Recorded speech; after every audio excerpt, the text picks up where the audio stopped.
Imagine a space for South Asian women where stories are not just told, but actually felt.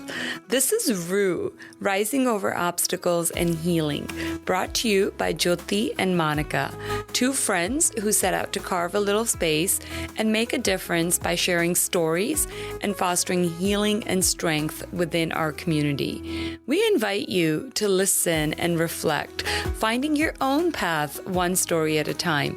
And just for sticking around, there's a golden biscuit at the end of each episode. Today, we're going to take you back in time, back to the late 1990s and early 2000s, when love was forbidden in South Asian families. But it sure had the power to conquer all. Our guest today is someone we admire greatly.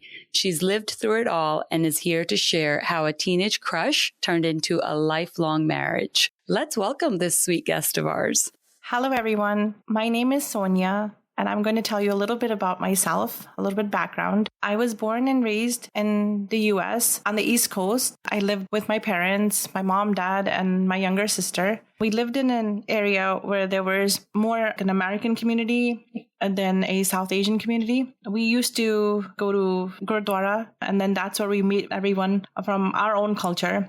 But it was like family because everybody knew each other from since we were born and everything. So everybody basically was your brother or your sister there. Older brother, older sister, younger sister. So, it was a tight-knit community. My parents were hardworking, a typical desi parents, working. And me and my sister used to just get up, go to school, come home, do our homework, watch TV, and then go to sleep. And we would see one parent at one time, the other parent at the other time, because it was opposite shifts and all of that, stories. Basically, on our free time, we would just watch TV, or we would just play outside, or, play with the kids in the neighborhood. And that was it. There was no social media, no any other types of forms of entertainment. As I got older, you go through adolescence, and then you go to your preteens, and then, your body is changing, your hormones and everything. So you feel that some type of way. It's hard to explain now because nowadays everything is on TV, everything is everywhere, in your faces, on billboards, everywhere. Now they make it so much easier, so blunt that this is normal. But growing up in a typical desi family, this was not normal of having any type of feelings for another person and special feelings. None of these feelings come now. These feelings come when you're married. That's the only time you can feel anything for anybody. Yeah, especially back then as South Asians, it was you were not even allowed to have any feelings like that whatsoever. Especially at that time, you couldn't to speak to someone of the opposite sex. It was what's going on? What? And then all the aunties, they're all their antennas would go high. What's going on here? Yeah. You were under the scrutiny of everyone, basically. So amidst all this, how did you meet your husband? So we were invited to a family friend's birthday party. We traveled about 100 miles to the city area. And then at the party, there was a guy there. And through the night, he was looking at me, winking at me. And I was what's going on here? Right. And I'm looking is anybody looking at this? Is anybody is any auntie or uncle watching me? It was just... It's thrilling, though, at the same time. Yes, it was mesmerizing, wow, all this attention. And you never had it because we've never went to a party outside of the community, I guess. So there were so many different people. When you're at your own family parties, it's everybody, and no one would do that. They'd be oh, you're a dork. Yeah, because you're surrounded by your brothers and sisters. Mm-hmm. Yeah. I'm sitting in the corner, with my parents and my sister. And I just, you just know someone's staring at you, through the whole room.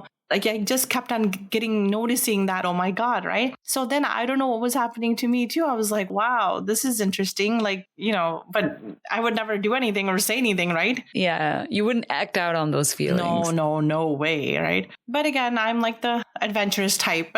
So him and his friend were DJing the party also. So like, they kept on playing the music, and then he played Ace of Base. And it was so funny because I'm like, oh my God, like I really like their songs. Was it a sign? Did you see the sign? Yeah. I was like, wow, like DJs never used to play like American music. They would always play like the desi music, right? So like that was just like interesting and everything. So after the party, he came up to me. My mom was next to me, and he handed my mom a card. And I'm like, what is this card? Right. And it was a construction card. And I'm like, why is he giving me a construction card? And then on the back, it said something in Punjabi. And I'm like, dude, I don't know how to read Punjabi. I don't know what, and then and my mom goes, nahi, sanu aa card nahi chahiਦਾ, sanu DJ wala card chahiਦਾ C. And he's like, nahi, wo hai nahi ka. Right. Or that he doesn't have like she asked for the DJ card. And then he's like, no, I have this one. And she's like, nahi, nahi saida. And she returned it back to him. So a few days were going by, and I'm like thinking. And I'm like, I couldn't get him out of my mind. Mm-hmm. And I was like, oh my God, like, why didn't mom take the card? I could have just checked the number. Maybe it was something, or I don't know. Right. So then I was like thinking. And then finally I was like, oh, let me call the police and ask them that who was the DJ. And so that we were having like an event, so I can call them and that I could hire that DJ. So I called the venue. Smart move. I called the venue. I didn't even know that the guy was like an uncle too, like that we knew.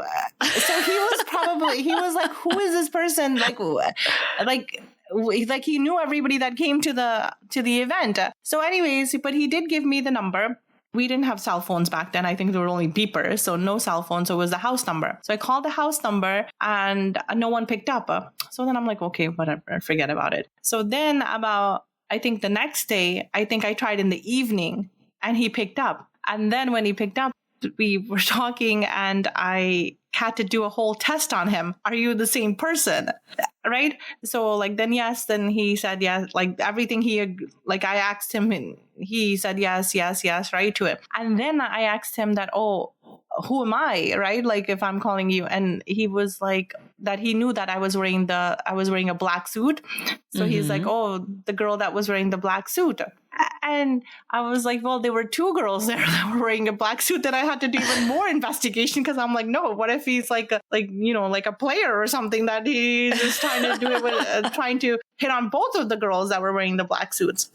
Yeah. So no, but he got it right. And he's like, no, the one with the very, very short hair. And I'm like, okay, fine, Tika. Now. So you confirmed, yes. Yes, everything was confirmed. And then he had the audacity to say, oh, mainu ta lagda si tusi sari family huni aayi India to. I'm like, bro, I'm not that desi that I look like I just came from India. Yeah, here you were dancing to Ace of Base, right? Yes, yeah. Oh, I would never forget that. I was like, are you kidding me? And I'm like, I have such short hair. You think some girl from India should probably have a gutta, like, right? And you're telling me. So then I was like so triggered by that. I'm like, oh my God, who is this person? But you continued. Yes, right? yes. Okay.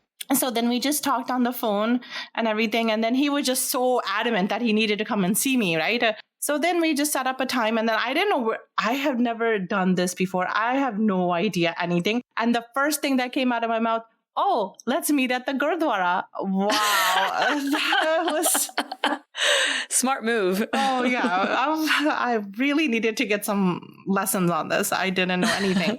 And so, I guess the next weekend or the 2 weekends after he showed up at the Gurdwara, and then, oh my God, again, obviously, you're coming to a new place. The Gurdwara knows every single human that comes into the Gurdwara. And he brought his friend. These two guys show up, all dressed up like nice, with like Jordans and everything. At that time, those were like, wow, look at the sneakers. Because we all had like the Kmart sneakers or whatever. They had such nice clothes and nice everything. And they come in and they have those the ramals were the bandana ramals, right? And everybody's staring at them, right? So I'm like, oh my God, this was such a bad move. I made it even more highlighted them in the Gurdwara, right? Yeah. So then I'm like, oh, what am I supposed to do now? So then in the langar, when we all go down, I just start serving the kheer to everybody. Doing seva, and I'm like, oh, this is maybe I could talk to him by giving him the kheer. Oh my It was God. so stupid, right? Well, it wasn't stupid. I think, you're naive, you're a teenager. And like you said, that was your social place, right? Where you went to. So it was the first thing that came to your mind. And it was a public place too, where you could safely go to. And you just thought, he'll just blend in with, I guess, the general public. But no. It was so funny. So then basically I had to tell one of the little kids to give them a message that like, okay, just follow us, right? So then I got one of my friends with me. I got in the car and then I told my mom that we just have to go to the store.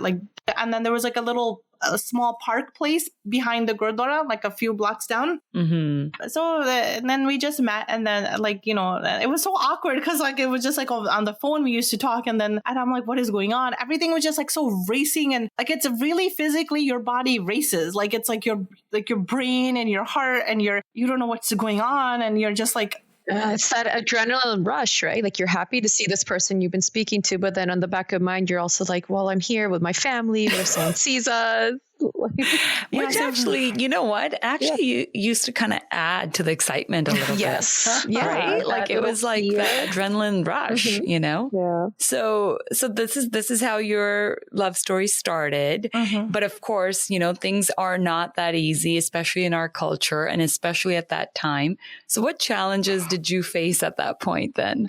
Oh, okay. So then after that, it all came crashing down. So after that meeting, he just told me that he said that, oh, you're the one for me. That's it. You're my wife. And I'm like, oh, okay. Like, all right, I'll go with it. Like, because you're like such a dinky wink, you go with it. You're like, okay, yeah, sure. Right. Like, yeah, you're the one. And so many compliments. Like, you don't get this from anybody. Like, you've never heard this before. Oh, you're so pretty. You're so nice. Oh my God. Like, I can't live without you. All that stuff. Right.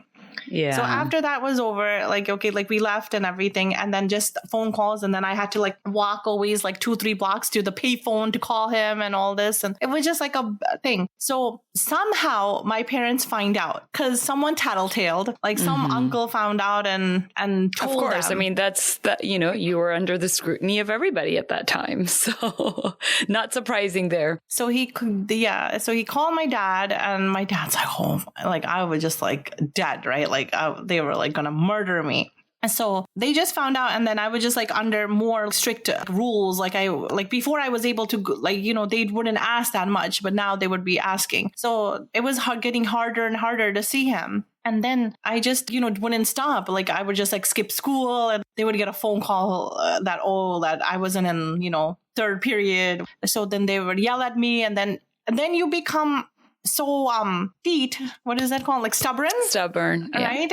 You just like, I don't care anymore, right? Like, because you're so much in love with this person that you don't care. Like, you don't care what the consequences are going to be or anything. Yeah. And you're 16 years old. It's not like you have great decision-making skills at that point. You haven't developed those yet. And the other thing is you can't go to your parents and ask them for advice because that's a big no-no, Yeah. So what's a girl supposed to do? But I'm guessing, things kind of as difficult as they got, things sort of worked out because you did end up getting married. Oh, yes. And then what was it like at that point? Once you got married, here you are, you went from being 16 in love, and then now you're a married woman. Oh, it was a very hard path, like to get to that point with mom and dad and my, my uncles and aunts and everybody that was involved in it, right? I had absolutely no one. My sister is like about 4 years younger than me. So that didn't click, like nothing, like she wouldn't understand.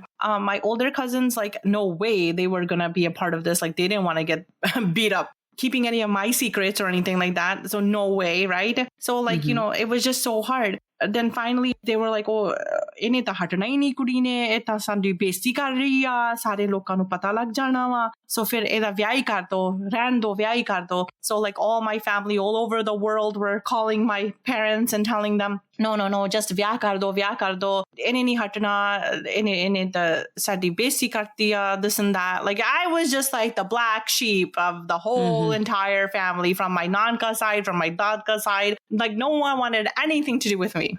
So then finally they said, okay, fine, just marry her off. I had a very small wedding, like very, very small, like from my side. But my husband's side came, oh, wow, they came like, oh, panda, like 500 people at the wedding. Wow. Yeah, even my best friends, like they were the only two ones that were invited, like because they weren't Punjabi. Okay. So your parents are trying to keep it hush-hush, and then your husband's side, it's like 500 people show up to the wedding. Yeah. So, Okay. So it was fine. Everything, like, the wedding happened.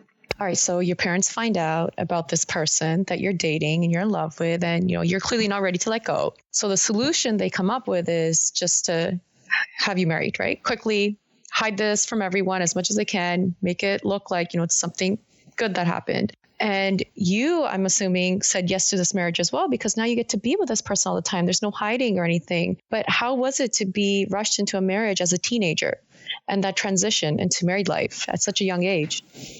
It was so exciting and thrilling, but the reality didn't hit.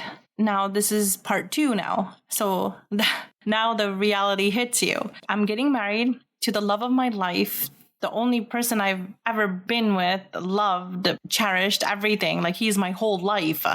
I get married into his family. It's a joint family. I'm basically 17 going on to 18, right? Like within a month, it was my birthday. And reality hits. He has to now, support the family, and I'm just at home, like, not doing anything, because I'm like, I don't know what I just moved from a different place to a different, like, house, home, like 100 miles away from my, like, what I'm used to, what I know. And it's a joint family. So I'm living with my in-laws, like my brother-in-law, my sister-in-law, their 2 kids. And it's such a total like flip. Everything is fine with me and my husband, but outside things like were really hard. I didn't know that what I was expected of me, that I'm supposed to be like whatever housewife, like come on, like, I'm like a teenager, like I don't know any of that stuff, right? Like, oh, am I expected to cook, clean, like feed the whole family, it was just like such a weird kind of situation. And then like right after that, I'm pregnant and I have now a baby is born, and then now I'm like a mom. So immediately from getting married into a joint family, taking up all that responsibility, and then becoming a mother and being away from the only people that I knew were my family, my mom and dad and my sister. I'm no longer like with them either. Like it's just a whole flip. Within 1 year, my whole life flipped. Mm-hmm. And of course you were so young that you probably weren't even aware of the realities of life. Right? Because no, nothing. All the hormones that were racing, all those special feelings you had, these were all great. And you probably anticipated for it to just continue and to last. But then now here's the wake up call. You have to deal with the joint family and you have a baby now. That must have been very challenging. Yeah, no, it was very hard. Like that. I felt that everybody was like ashamed of me, like even my in-laws. Like I thought like maybe because they had like almost like a teenage daughter also. Maybe they're thinking that I'm putting a bad example on her or whatever. Like it was just like all these things racing into my mind, all this guilt and all this stuff that, oh my God, like no one looks at me at the same way. Like, I'm not a child anymore. I'm an adult now. They're looking at me differently. It was like so many things that were happening. But I can just say one thing is that my personality and the way I am, I'm very strong. Like I don't, like these things don't bother me. They do affect me, but they don't bother me. Like, yes, I do realize them. Yes, I do understand that this is someone's feelings, but I won't be like, oh, in depression and like not getting out of bed and not functioning because these people are saying these things about me. I think I'm a little bit stronger in that way. And the only thing that I can say is that my husband was my rock. He was my everything. He was my friend, my best friend, my everything, my mom, my father, my mother, my brother, my sister, my everything. Like, he understood anything and everything I said to him. It was never ever in my mind I felt that he ever degraded me or he ever said anything to me that I didn't know how to do anything, or I've never had that feeling. Until this day, I've never had that feeling. And so those were the hardships. But we worked as a team, both of us. We supported each other. We motivated each other. And yes, there were times that I was left alone only with my son and raising him like by myself 16 hours a day, because my husband had to work so hard, like to provide for the family and to get out of the situation and not living in a joint family, because he wanted to make me happy. He wanted me to have like my own space and everything, and he wanted to succeed. So he had to work very, very hard for that. So he ran the business and I took care of the household, and we accomplished a lot of things. At the age of 21, I became a homeowner. We had our home together. Yeah. So you were at the age of 21, you were a mom and you were a homeowner, which is amazing. Yes. Nowadays, ask these kids, they'll be like, what? Yeah, exactly. Because nowadays, a 21-year-old, I feel like still has to be spoon-fed. You ask me, I have a 21-year-old. So. Yeah. So were there ever any moments when you doubted any of it, or did you ever think about any what ifs? The only what if I think about is that if my parents did not like pressure me into getting married, maybe letting me, continue my education and continue letting me date, because I see it in my own son now that he's been in a relationship since high school. It's been 8 years. And so, they learn about each other. They get to grow. They get to experience a lot of things. It's just that I didn't have all of that. And then I'm just thinking that instead of pressuring the child into marriage and putting so much more additional stress on them, that maybe be a little bit more understanding in it. Yeah, for sure. But I mean, I would never ever take it back, like whatever it is. But I'm just saying that we shouldn't put this much stress or pressure on children, especially in their relationships, because it's their freedom. Yeah. To choose and to live. Yeah. Yeah. And that pressure comes from society more, right? I feel like your parents or family were more worried about what others would say. Yeah, because it's always about Loki genge. Forget what your children need or how they feel. It's let's act as a family based on Loki genge.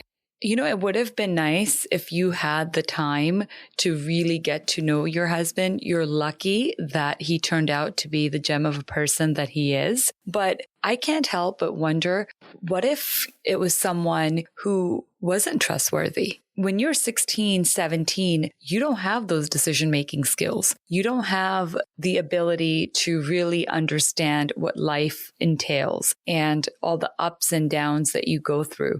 I'm so thankful that you chose well at that age. Knowingly or unknowingly, you chose very well. However, a little bit of this responsibility falls on the parents. It's important to understand that at the forefront of the parents' decision-making should be the well-being of their child. So often, South Asian families, what we end up doing is thinking about Loki genge. What will people say? And I think that was a huge factor in when your parents just said, we're going to get you married. You're marrying this guy. It's great that they let you marry the love of your life. However, were you fully equipped to make that decision and to be a married person? Maybe not, right? And this is something that we can say now, having grown up and looking back at things. However, I do have to say, parents have to be responsible. You have to put the well-being of your child first and, forget about what Loki genge. First of all, I don't even know who these Loki are. Like, if they're your well-wishers and they're your true family and friends, then they would be concerned with your well-being first and foremost and not saying things, right? In an ideal world. But we all know it's not an ideal world. Anyway, I digress. What I want to ask, I know you've been through so much, Sonia. What would your advice be to a young woman today, especially someone who is from a strict cultural background? I would say that take your time. Mm-hmm. Time is the best gift that we've been given, and we should take full advantage of it. We always take it for granted, but time really, like, this time means in anything. It can mean in like grieving something. It can mean in wanting something. Time is the most precious thing. Don't rush into love or marriage just because of pressure. Yeah. For example, my Taiji said, like, she just went to India and she said to my son, "Oh, hun sanu vyah ta dikha de, jaan lag gaya nu, like pata nahi sada time kinna reh gaya." No, bro, he's not gonna be showing you a vyah, because I understand it's a loving feeling that they want to see him married and all this, right? But it's his decision, right, to make. I would never want to put that pressure on somebody that, oh, do this because this is happening, get married. No, it's at your own time, at your own pace, you should do it. Never, ever be rushed into it. Yeah, I think you bring up such a good point, because we harmlessly say so many things like that in the South Asian culture. You know, it's and we don't even think twice before saying it, like, oh, I want to see grandkids before I die. I want to see, you know, like we say these things. And then it's nothing bad, but it just that sometimes it depends on the other person's, like, you know, personality and thinking. Sometimes they do take it too hard. Yeah. You know? Sometimes kids do take, oh, my mom said this or my dad said this, and you never know. And we don't want to be the cause of anything. We want them to experience life, like everybody to experience every moment of life. Yeah. Because, you know, now we're older and we realize that you don't have that. This is a luxury. And like, you don't know when it's going to be taken away from you. Yeah. So we should all be honored and never, ever think about what other people are going to say, because who are these other people? Like you said. Yeah. Exactly. Basically, don't let, you know, gossip or judgment of others stop you. Like, if you find someone that's worth standing by through everything, go for it. Yes, absolutely. Take your time. There should be no pressure. If parents are listening to this, understand your children, understand their feelings. And, you know, I also am a parent now. My children are grown. It's been 29 years since my love story started. And I've learned so goddamn much, sorry to say, because it's like the bad and the good, it's so much. But every day I'm still learning. The biggest thing I've learned is that life does not go the way you want it to go. It's going to take its turns, and it's going to take it's a mountains that you have to climb to get to a moment of happiness. But it's just like pal pal de moment hunde hai, not like forever. Like you're happy, like there's sad, there's happy, there's, you know, you're mad, you're a lot of things. But the children should just, like, you should really listen to them and see what their feelings are. And sometimes it's like you have to be strong too as a parent, because even your kids don't know their feelings. You know, they're learning too. They're getting older too. It's okay if they made this decision, but they don't want to stick with this decision. They want to change it. It's perfectly fine. Yeah.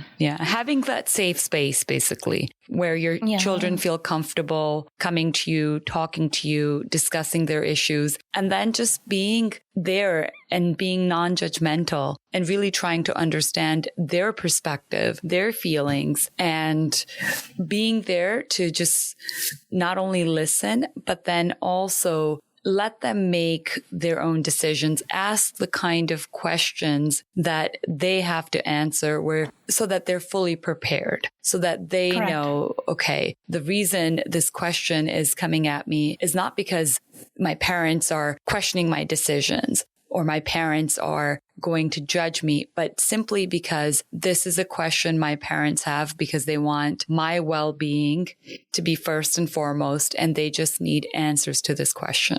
That's absolutely right. If anybody takes anything away from this, it's just to be very patient with your children and understand them as much as possible. the audience now that's listening to this, like it could be a parent from the past, like our childhood. It could be a future parent to be, or a parent that's going through it right now. But to all of you, just understand that, like, you have to not listen to society and listen to your kids, because that is your product. That is what you are responsible for, and that is what you've created, and that is the most important thing in your life, not other people and other like noise in the background. That's nothing to do with it. It just Loki kikoge, leave it alone. Exactly. That's very well said. And we really appreciate you coming on and sharing your perspective. The story that you told us, absolutely beautiful. I wish and I really hope that love like yours exists, and that there are men out there who are like your husband and women like you who were willing to really work hard and understand what it takes to have a successful marriage and be a good example for their kids. What would you say the golden biscuit of today be? What I would like the listeners to take away from today is, I think my parents did raise me good. Like, there's nothing that I would say that they like did not. It was just like the society pressure of Loki kikoge. That's the basis of all of this. Maybe if I spoke to them now about this, maybe they would have said that, oh no, we would have let you date it, and you would have been to college, and then you would have a huge wedding. Instead of 500, it'll be 1,000 people. But I'm just saying that just listen, man. That's the biggest thing I would say, is that listen and understand. So parents should be your support group. Yes. Instead of someone dictating you how you should live your life. You feel? Yeah.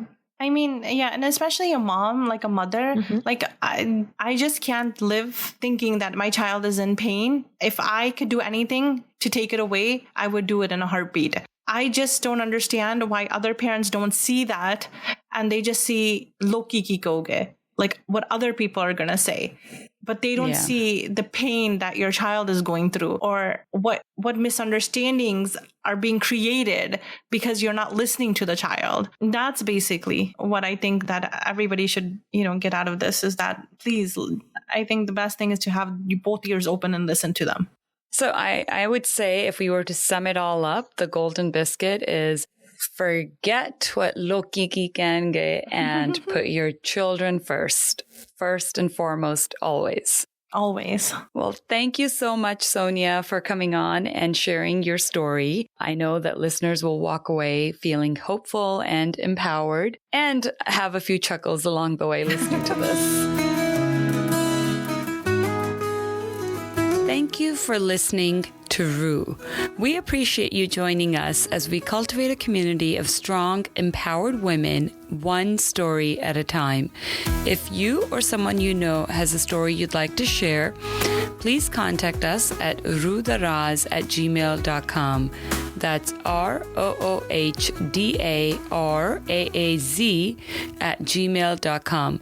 Also, do us a favor and please share this podcast with your sisters, your mom, your friends, aunties, your eyebrow lady, like any lady you know. You get the idea. Till next time, kush raho, be well.